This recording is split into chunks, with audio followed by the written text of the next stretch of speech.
ગારિયાધાર બન્યું તિરંગામય।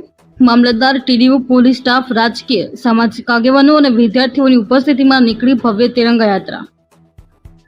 ગારિયાધાર શહેરમાં આજરોજ રાષ્ટ્રપ્રેમ અને અદ્ભુત ઉત્સાહથી ભરપૂર એક ભવ્ય તિરંગા યાત્રાનું આયોજન કરવામાં આવ્યું હતું, જેના કારણે સમગ્ર નગર તિરંગામય બન્યું હતું।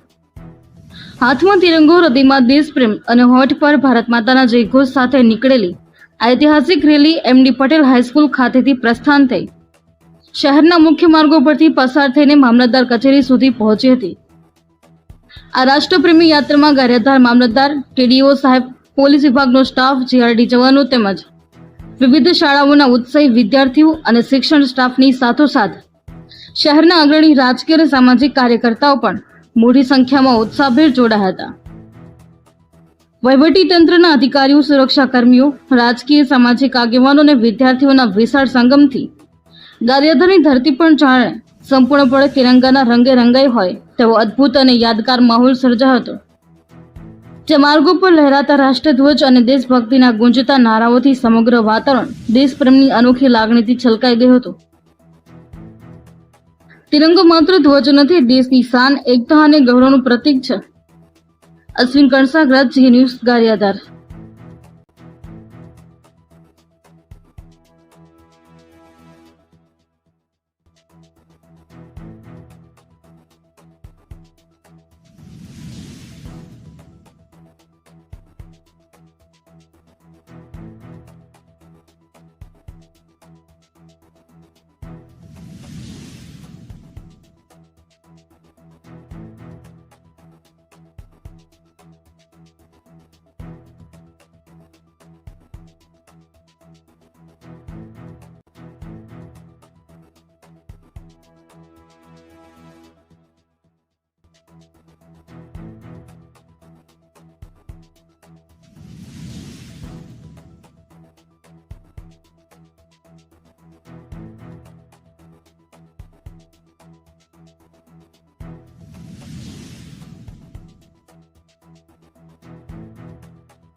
હું શ્રી હર્ષાબેન આર પટેલ, આરએમશાહ ગર્લ્સ હાઈસ્કૂલના પ્રિન્સિપાલ। આજે 13 ઓગસ્ટ અને ગુરુવાર વંદે માતરમને 150 વર્ષ પૂરા થઈ રહ્યા છે અને 15મી ઓગસ્ટ નિમિત્તે એક તિરંગા યાત્રાનું આયોજન કરવામાં આવેલ છે।